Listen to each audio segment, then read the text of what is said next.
반갑습니다. 서로 인사 한번 나누실까요?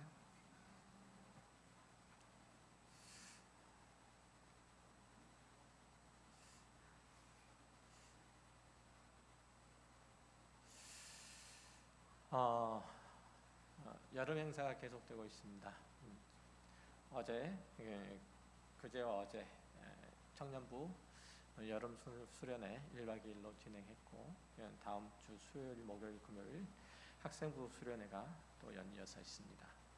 그리고 금요일, 토요일, 주일, 다음 주 돌아온 금요일, 토요일, 주일 주일학교 어린이 성경학교가 있습니다. 위에서 기도해 주시고 응원해 주시고 많은 관심 부탁드리겠습니다. 특별히 다음 세대를 세우는 일에 우리가 온 마음과 뜻을 다 기울여야 할 것입니다. 아무리 기쁘고 아무리 즐거운 일들이 있다 할지라도 자식이 없으면 내일을 꿈꾸고 소망하기가 쉽지 않죠. 교회도 마찬가지일 겁니다. 다음 세대가 없는 교회, 참으로 비극이죠. 함께 기도해야 할 것이고, 특별히 우리 자녀들에게 신앙 이거 하나만큼은 확실히 유산으로 남길 수 있도록 기도하시고 믿음의 격려를 이루어 가시길 바라고, 그래서 우리 가까운 교회가 지금 세대보다는 다음 세대에 더 한 걸음 더 성장해 있고, 또 주 안에서 부흥을 맛보고 있고, 주의 사랑으로 주의 은혜로 한 걸음 더 가까 있는 다음 세대를 이루었으면 좋겠습니다. 별로 마음에 안 드시는가 봐요. 별로 마음에 안 드세요? 오늘따라 뭐 이렇게 분위기가 이렇게 죽어 있나요? 뭐 문제 있으세요? 오늘 안 오신 분도 너무 많고, 그래서 그런지는 모르겠지만 어쨌든 마음을 다해서 예배 함께하며 또 주의 말씀 함께 나누면서 주께서 베푸신 하늘의 신령한 은혜가 이 시간 우리 온 성도들 가운데 임하기를 바라고, 주의 사랑으로 가득 채워지는 귀한 시간이 되길 바랍니다. 자, 오늘 본문은 예수님의 고별 담화의 마지막 부분인데, 예수님께서 제자들을 향해서 조금 있으면 너희가 나를 보지 못하겠고 또 조금 있으면 나를 보리라 라는 약간 아리송한 말씀을 하심으로써 오늘 떼시죠. 이 말씀이 사실은 되게 많은, 오늘 본문에서 되게 많이 반복되고 있습니다.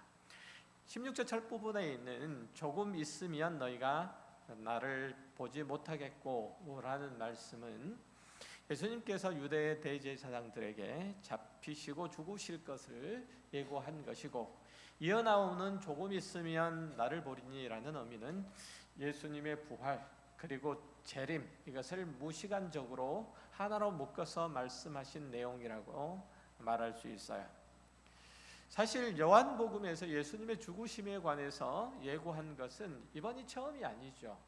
13장 31절에서 주님은 그가 나간 후에 예수께서 이르시되 지금 인자가 영광을 받았고 하나님도 인자로 말미암아 영광을 받으셨도다 라고 하시므로 당신이 가룟 유다에서 유대인들에게 팔리시고 그리고 죽으실 것을 간접적으로 예고하셨고, 14장 2절에서도 보면 내가 너희를 위하여 거처를 예비하러 가노니 가서 너희를 위하여 거처를 예비하면 내가 다시 와서 너희를 내게로 영접하여 나 있는 곳에 너희도 있게 하리라 라는 말씀으로 당신의 죽으심과 부활 그리고 재림에 대해서 언급하셨죠.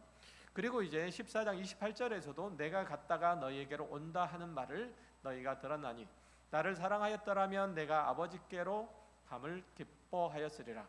아버지는 나보다 크심이라 라고 하신 내용에서도 살펴볼 수가 있어요. 지금까지 요한복음을 성실하게 읽은 독자는 예수님께서 이제 십자가에 죽으실 거고 그리고 부활하심으로 그 구원 사역을 이루실 것을 충분히 예측할 수 있죠. 그러나 오늘 본문에서도 그 분위기를 알 수 있듯이 제자들은 예수님께 무슨 일이 일어날지 잘 모르고 있고, 이 책의 기자도 이 예수님의 마지막 사역에 대한 제자들의 무지를 알리고 싶어 하죠. 다시 말하면 제자들이 예수님의 사역에서 기대하는 것과 반대로 예수님께서 제자들에게 주시고자 하는 것이 어떤 차이가 있는지 밝히고자 이 책의 기자는 예수님이 조금 있으면 나를 보리니 그리고 조금 있으면 너희가 나를 보지 못하겠고 라고 말씀하신 것을 아주 반복적으로 언급하고 계시죠. 예수님께서 이 세상을 떠나셔야 하는 중요한 이유는 본문 20절에서 말하는 바와 같이 내가 진실로 진실로 너희에게 이르노니 너희는 곡하고 애통하겠으나 세상은 기뻐하리라. 너희는 근심하겠으나 너희 근심이 도리어 기쁨이 되리라 라는 약속이 성취되어야 하기 때문이에요. 제자들은 예수님이 하나님이 보내신 메시아로서 이 땅에 오셨으니 로마의 지배로부터 자신들을 건져낼 거라, 자유케 해줄 거라고 그렇게 기대했고 그때가 이제 임박했노라고 그렇게 믿었던 거죠. 하지만 그런 일들은 결단코 일어나지 않을 거라고 오늘 본문에서도 예수님께서 다시 한번 힘주어 말하죠. 너희는 곡하고 애곡할 것이라 라고 하신 것은 임박한 예수님의 순환과 죽으심으로 인해서 제자들이 절망과 슬픔에 잠길 것이고 연이어서 목자에 이른 양처럼 이리저리 흩어질 것을 미리 말씀하신 거예요. 그동안 예수님을 따라다니면서 수고하고 애쓴 것에 대해서 제자들은 현실적인 보상을 얻지 못할 것을 다시 한번 확인해 주는 그런 말씀이에요. 이제 제자들이 겪게 될 내용은 주를 잃은 슬픔이요 그 이후에 겪게 될 박해 상황 이외에 별다른 것이 없을 거라는 얘기죠. 예수님과 함께 하나님의 나라의 도래를 선포하러 이 마을 저 거울로 다닐 때와는 비교도 안 될 정도의 어쩌면 어려움들이 그들을 기다리고 있다는 거죠. 이럴 줄 알았더라면 결코 예수를 쫓지 않았을 텐데 라고 후회할 만한 일들이 연이어서 일어날 거라는 얘기죠. 그러나 예수님은 또한 제자들이 기대하지 않았던 방식으로 그들의 기쁨이 있을 거라고 말씀하시죠. 너희 근심이 도리어 기쁨이 되리라. 이 말씀은 제자들이 근심하는 것들이 나중에 오히려 그 기쁨으로 변할 거라고 그렇게 얘기를 하고 있어요. 그 기쁨은 우리의 죄를 대신 지시고 십자가의 죽으심으로써 아버지의 뜻을 이루시고 우리에게 영생을 주시는 기쁨이에요.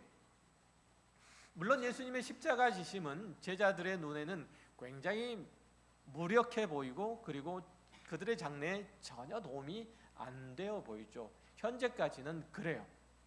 제자들에게 예수님의 죽으심은 그저 근심을 안겨줄 뿐인 거죠. 하지만 예수님께서 부활하시고 하늘에 오르신 후에 성령이 그들에게 임하시면 상황은 아주 분명하게 달라질 거란 얘기죠. 이 부분에 대해서는 나중에 또 다룰 거예요. 아무튼 제자들이 예수님이 잡히시고 십자가를 지심으로써 그 대속 사역을 이루시는 것이 근심거리일 뿐 전혀 안심도 기쁨도 주질 못한다는 거죠. 그들이 예수님이 자기들이 처한 현실의 어려움들, 즉 빈곤이나 약함이나 비천함 이런 것들에 간섭하셔서 자기들을 구원하시고 현실적인 풍요와 안전과 평안을 가져다 주리라고 기대했기 때문에 그저 예수님께서 십자가를 지신다는 말에 아버지께 돌아간다는 말에 아무 일도 이루지 않은 채로 아버지께로 돌아간다는 말에 그저 실망스러울 뿐이죠. 주님은 그런 제자들의 마음을 아시고 이렇게 안심시키시려고 해요. 14장 1절에서 요한복음 14장 1절을 볼게요. 너희는 마음에 근심하지 말라. 하나님을 믿으니 또 나를 믿으라. 내 아버지 집에 거할 곳이 많도다. 그렇지 않으면 너희에게 일렀으리라. 내가 너희를 위하여 거처를 예비하러 가노니 가서 너희를 위하여 거처를 예비하면 내가 다시 와서 너희를 내게로 영접하여 나 있는 곳에 너희도 있게 하리라. 예수님은 제자들의 시선을 이제 땅에서 하늘로 향하게 하시고 그 마음을 아버지께로 돌리도록 하셔서 그들의 마음을 안돈시키려고 하시죠. 내가 다시 와서 너희를 데려가겠다라고 다시 한번 확인해 주십니다. 그런데도 제자들의 생각과 마음들은 오직 땅에만 머물러 있어요. 5절을 보면 도마가 이르되 주여 주께서 어디로 가시는지 우리가 알지 못하거늘 그 길을 어찌 알겠사옵나이까. 예수님의 대속의 죽으심이 결국은 아버지께는 영광이요 당신에게 있어서는 승리요 우리에게 있어서는 구원을 주시는 일임에도 불구하고 제자들은 주여 도대체 왜 그런 일들을 하려고 하십니까? 이렇게 의아해서 묻는 거죠. 제자들이 볼 때 어떤 선지자들보다 권세 있는 말씀을 베푸시고 수많은 기적을 일으키시고 하늘의 능력을 나타내셨던 예수님이 드디어 메시아로서 유대 사회에 등장하시면 되는데 유대의 지도자들에 의해서 신성모독죄를 뒤집어쓰고 십자가에 무기력하게 죽는 모습들을 납득할 수가 없는 거예요. 예수님이 죽으신 후에 뿔뿔이 흩어진 제자 중에 엠마오로 가는 두 사람과 부활하신 주님의 대화 속에서도 그 사실이 아주 잘 나타나 있어요.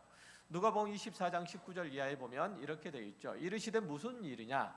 이르되 나사렛 예수의 이르니 그는 하나님과 모든 백성 앞에서 말과 일에 능하신 선지자이거늘 우리 대제사장들과 관리들이 사형 판결에 넘겨주어 십자가에 못 박았느니라. 우리는 이 사람이 이스라엘을 속량할 자라고 바라노라. 제자들이 기대하고 바라던 바는 사망과 죄와 사망 가운데서 자신들을 건져내시는 그런 구속자가 아니고 로마의 압제에서 이스라엘을 해방시키는 구속자를 바랬던 거예요. 로마에 저항하는 유대인들을 결속시키든지 아니면 예수님이 당신의 말씀대로 하늘에서 12군단의 천사들을 데리고 오든지 해서 로마의 군대를 쫓아내고 그들에게 군사적인 억압을 풀어내고 자유를 주기를 바랬던 거예요. 로마 제국의 경제적인 착취에서 벗어나 생활의 여유를 누리게 해줬으면 좋겠다고 생각을 했던 거예요. 하지만 예수님은 이런 제자들의 현실적인 문제를 해결하는데 별 관심은 안 보이시고 다만 그들에게 영적인 구원과 자유를 주시는 게 급선무라고 계속 말씀하고 계시는 거예요. 요한복음 6장에 보면 예수님이 오병이의 기적을 베풀어 5,000명이나 되는 군중들을 먹이시는 표적을 보이자 사람들이 예수님을 왕으로 삼고자 했던 거예요. 그들은 예수님께서 신명기 18장 15절에 등장하는 그 선지자라는 확신이 들었기 때문이죠. 거기 보면 이렇게 쓰여 있어요. 내 하나님 여호와께서 너희 가운데 내 형제 중에서 너를 위하여 나와 같은 선지자 하나를 일으키시리니 너희는 그의 말을 들을지어다. 여기 나타난 바처럼 유대인들은 그 옛적 자기 민족을 애굽의 노예 상태에서 해방해서 젖과 꿀이 흐르는 가나안 땅으로 인도해냈던 모세와 같은 선지자가 이제 올 것이고 그가 바로 예수인 것을 예수님의 표적을 보고 확신이 들었던 거죠. 유대인들이 예수님을 왕으로 섬기려고 했던 속셈은 아주 간단해요. 만약에 예수님이 유대인의 메시아로서 역할만 잘 해준다면 자신들의 생활은 금세 펼 것이기 때문인 거죠. 과거의 모세의 인도함을 따라서 젖과 꿀이 흐르는 땅에 들어가서 그들이 짓지 않은 집에 살고 그들이 심지 않은 나무의 열매를 먹고 그들이 농사 짓지 않는 곡식을 먹었던 것처럼 오병이의 기적을 일으키신 예수님이 바로 그런 선지자 노릇을 해주기를 바랬던 거예요. 예수님은 십자가를 지실 생각을 가지고 계셨던 거죠. 그런데 유대인들은 끊임없이 자기의 필요를 해결해 주자, 자신의 현실적인 욕구를 충족시켜줄 자를 찾았던 거예요. 요한복음 6장 26절 이하에서도 주님께서 바로 그 부분을 지적하고 계시는 거예요. 예수께서 대답하여 이르시되 내가 진실로 너희에게 이르노니 너희가 나를 찾은 까닭은 표적을 본 까닭이 아니요 떡을 먹고 배부른 까닭이로다. 썩을 양식을 위하여 일하지 말고 영생하도록 있는 양식을 위하여 하라. 이는 양식은 인자가 너희에게 주리니 인자는 아버지 하나님께서 인치신 자니라. 이렇게 얘기를 하고 있죠. 그러니까 예수님께서 이 땅에 오셔서 행하는 특별히 오병이어의 기적을 보고 유대인들이 생각할 때는 이가 자신들이 그렇게 기다리던 메시아인데 이 메시아는 자신들에게 떡을 먹고 배부르게 해주는 자로서의 메시아를 기대했던 거예요. 우리도 역시 마찬가지로 이런 생각과 마음에 우리의 신앙을 다 쏟아버리지 않고 있는지 살펴야 할 거예요. 물론 기독교 신앙을 처음 갖게 된 사람에게 하나님께서는 모든 피조물에게 생명을 주시는 분이시고 모든 인생의 생사화복을 주관하신 분이시고 모든 권세자들 위에 계심을 알게 하시려고 병을 낫게 하시거나 아니면 사업에 크게 성공하시거나 다른 사람보다 높은 자리에 앉혀주시기도 해요. 그러나 그것이 성도의 유일한 소망이고 신앙의 목적이라면 그것보다 더 큰 비극은 없는 거예요. 왜냐하면 그에게는 하늘 생명이 없기 때문이죠. 만약에 여러분이 본문에 등장하는 제자들과 똑같은 바람으로 기독교 신앙을 소유하고 있다면 신앙의 위기가 닥치면 도망할 수밖에 없는 거예요. 예수를 믿는 신앙 안에 들어오면 근심하고 애통하고 걱정할 수밖에 없다고 바로 주님께서 그렇게 말씀하고 계시기 때문에 그래요. 우리가 처음 기대했던 바와는 달리, 처음 소망했던 바와는 달리 현실적으로 내가 예수를 믿음으로써 현실적으로 나아지는 것이 없고 오히려 세상으로부터 외면을 당하거나 악한 자의 공격을 받거나 성도로서의 하나님 안에서 신실할 것을 요구받는 바람에 이전보다 더 힘든 상황이나 형편에 처하게 되죠. 예수님께서 이 땅에 오셔서 몸소 십자가를 지시고 모진 고난을 겪으신 것은 우리 죽을 영혼을 살리시고 우리의 영적 결핍을 채우시고 이 땅에서 겪는 슬픔을 하늘 기쁨으로 바꾸시고자 원했던 거예요. 그것이 요한복음 14장 2절에서는 이렇게 표현되고 있어요.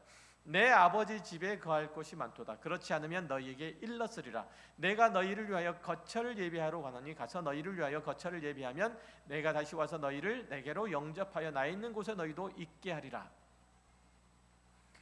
하나님께서 우리들에게 하늘 처소를 주시려고, 하늘 생명을 주시려고 예수 그리스도를 이 땅에 보내셨다는 거예요. 또한 죽게 하시고 또한 부활케 하셨다는 거예요.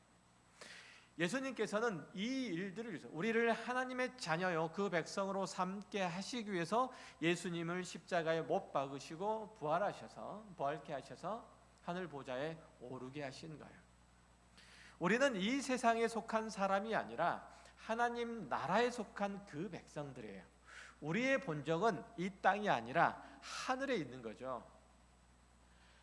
하나님의 나라의 거처를 마련하라고 하러 가신다는 이 말씀을 듣고서도 이 제자들은 마음이 움직이지 않았어요. 심지어는 예수님이 십자가에서 대속사역을 이루시고 부활하신 이후에도 그들의 생각은 바뀌지 않았던 거예요. 사도행전 1장에서는 예수님이 부활하셔서 제자들에게 나타나셨는데 그때 그들은 주님께 이렇게 묻죠. 6절 이하의 말씀에 그들이 모였을 때 예수께 여쭈어 이르되 주께서 이스라엘 나라를 회복하심이 이때니까 하니 이르시되 때와 시기는 아버지께서 자기의 권한에 두셨으니 너희가 알 바 아니요. 예수님이 죽으시고 사흘 만에 부활하셔서 40일 동안 제자들과 함께 하시면서 하나님의 나라의 일들을 지속적으로 가르치셨어요. 그러자 제자들이 반응한 내용이 뭘까요? 이제서야 이스라엘을 회복하려고 하십니까? 주님, 우리가 그때는 몰랐으나 지금은 주님과 함께 메시아 일을 할 수 있게 됐습니다. 이렇게 나온 거예요. 미치고 환장할 노릇이죠. 우리는 안 그런가요? 예수를 믿는 신앙을 자꾸만 현실적인 필요를 채우고 어려움을 극복하려고 써먹지 않는가 말이죠. 우리가 겪는 모든 신앙의 형편을 나 중심으로 해결하고 나 중심으로 이겨내려고 하지 않는가 말이죠. 혹은 나의 환경과 내 상황에는 큰 어려움이 없으니까 내가 내 신앙을 굳이 꺼내서 써먹을 필요가 없다고 생각해서 내 신앙의 영적인 무지와 게으름 속에 빠져 있지 않는지 살펴봐야 될 때예요.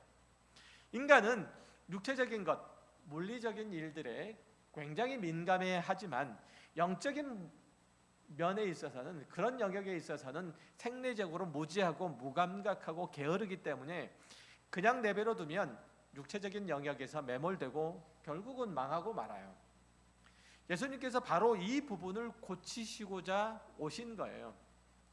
우리의 생명은 육체의 호흡이 붙어 있으므로 거기에 좌우되는 것이 아니라 하나님께 우리의 영혼이 붙어 있음에 좌우되는 거예요.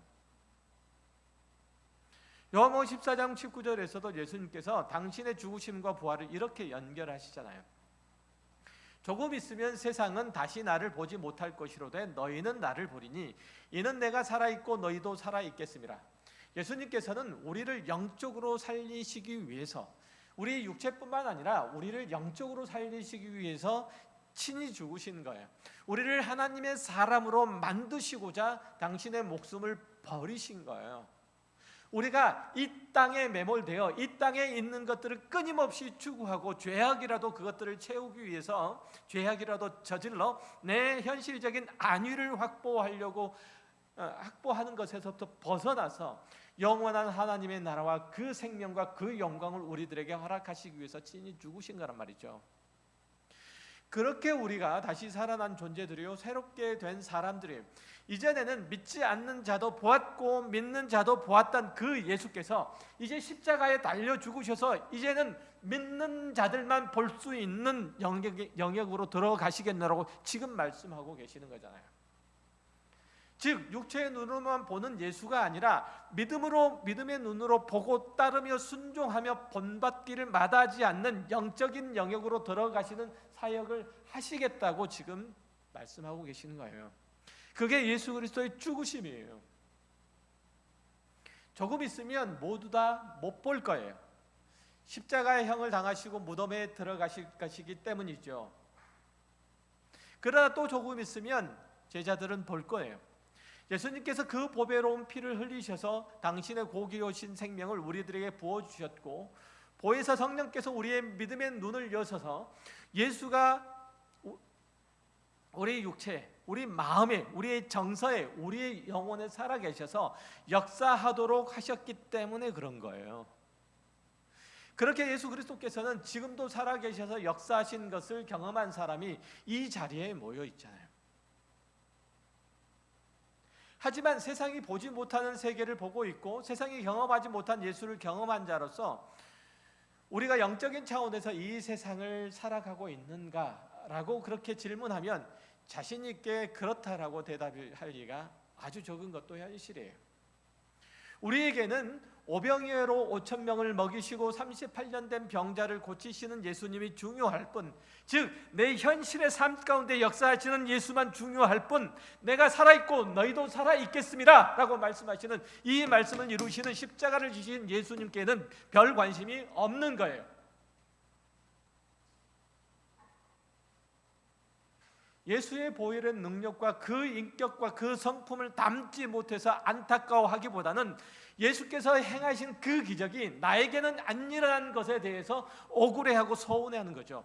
도대체 내가 뭐가 모자라서 저 사람보다 더 풍요롭고 멋지고 안정된 인정받는 그런 삶을 살도록 내 뒤를 봐주시지 않으시는가?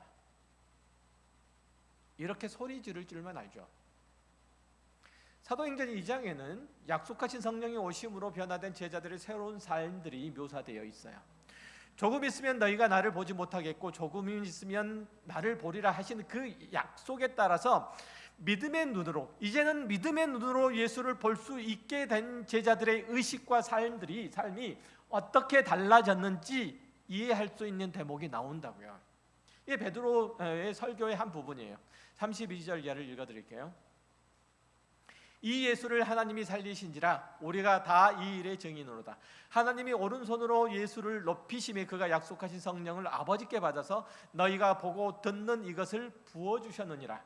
다윗은 하늘에 올라가지 못하였으나 친히 말하여 이르되 주께서 내 주에게 말씀하시기를 내가 내 원수로 내 발등상이 되게 하기까지는 너는 내 우편에 앉아 있으라 하셨도다 하였으니 그런즉 이스라엘 온 집은 확실히 알지니 너희가 십자가에 못 박은 이 예수를 하나님이 주와 그리스도가 되게 하셨느니라 하니라.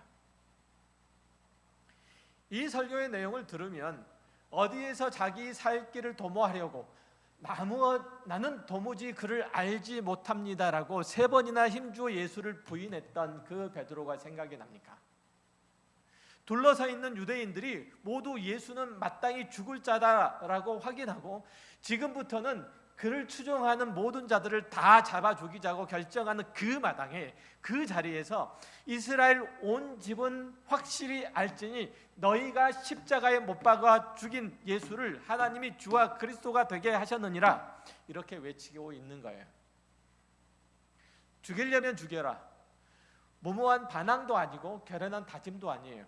하나님 편에 서 있는 자의 담담함이에요.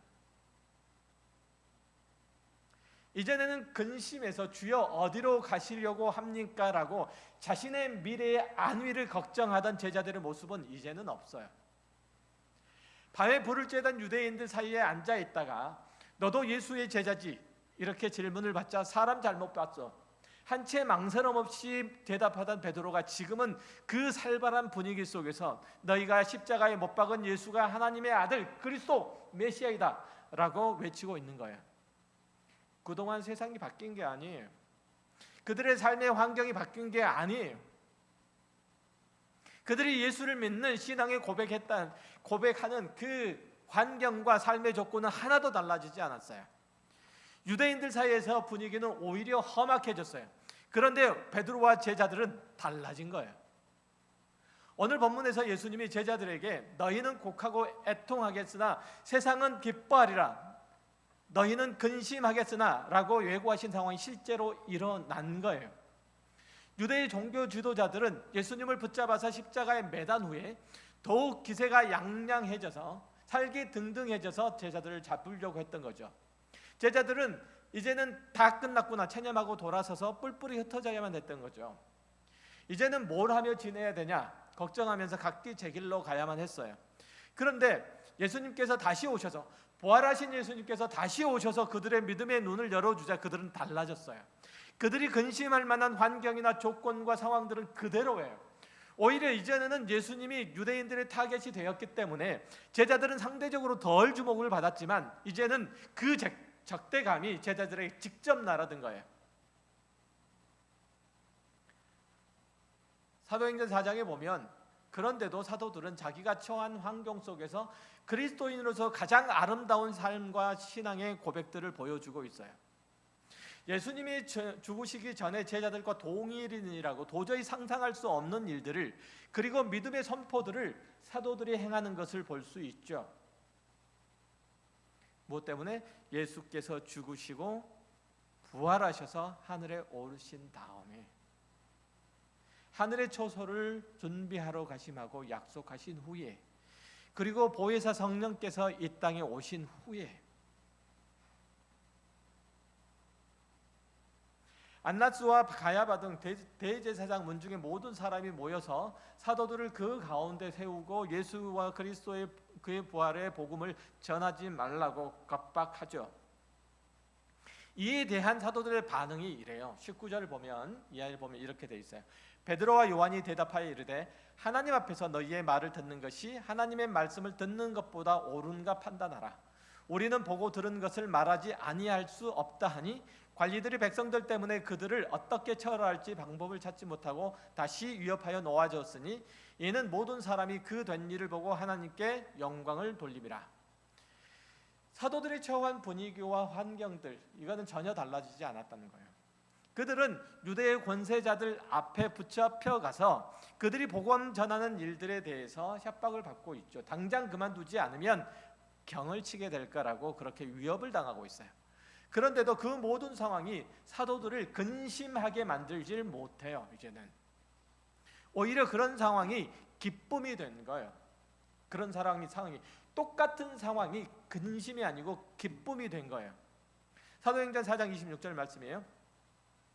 세상의 군왕들이 나서며 관리들이 함께 모여 주와 그리스도의 그의 그리스도를 대적하는도다 하신 이로소이다. 과연 헤롯과 본디오 빌라도는 이방인과 이스라엘 백성과 합세하여 하나님께서 기름 부으신 거룩한 종 예수를 거슬러 하나님의 권능과 뜻대로 이루시려고 예정하신 그것을 행하려고 이 성에 모였나이다.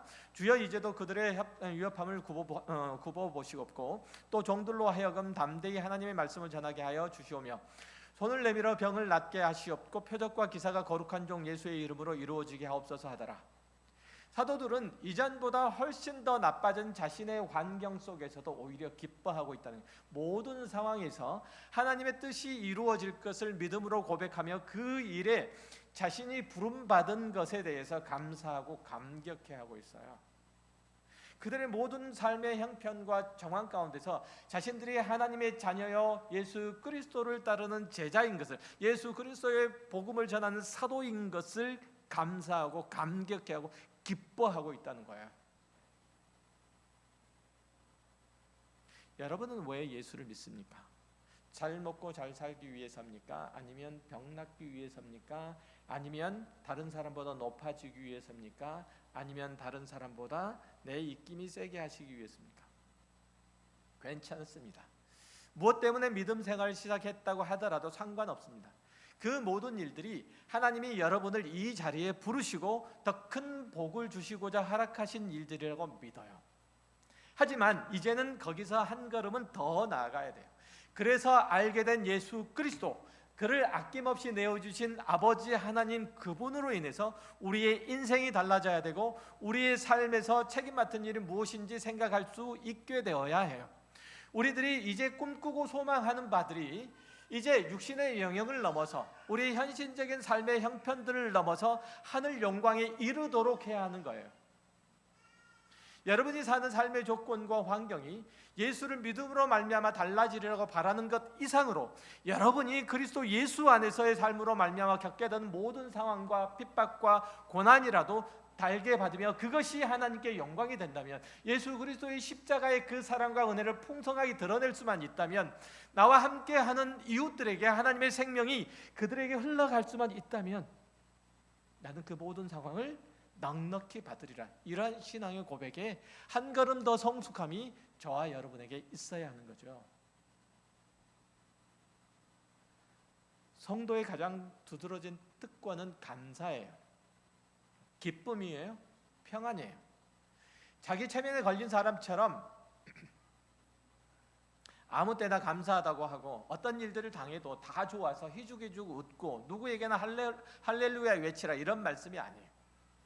자기가 처한 위치에서 성실히 살아가야 할 것들을 잊고 현실 감각이 흐릿해진 상태로 있는 것을 예수 안에서의 평안이라고 말하지 않아요.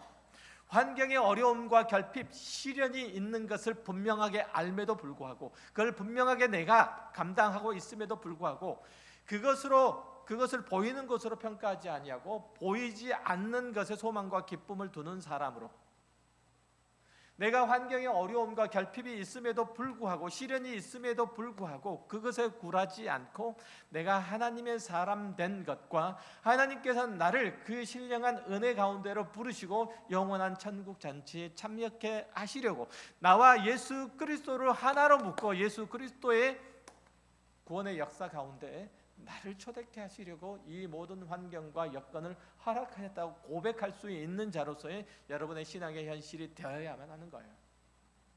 그럴 때 여러분의 모든 신앙의 현실은 복스럽고 영광된 것이죠. 감사하고 찬양을 올려드릴 수밖에 없는 거예요.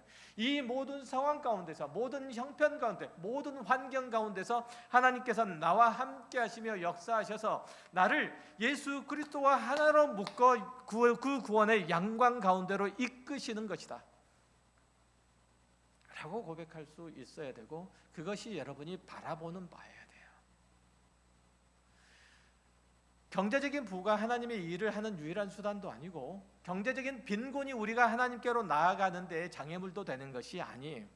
물질이 많은 것 때문에, 사회적인 지위가 높은 것 때문에 교회에서 대접받거나 다른 성도들 위해서 군림하려고 해서는 안 되죠.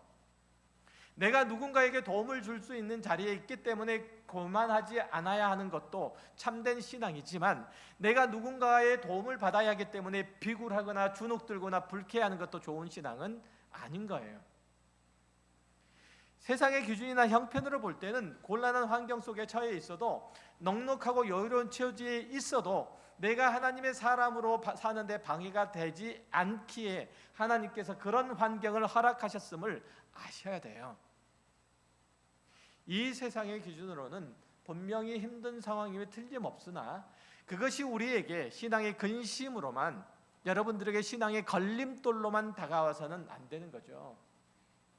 오히려 그런 상황이 우리가 오롯이 하나님만 바라고 소원하고 묵상할 더 없는 시간임을 감사할 수 있어야 돼요.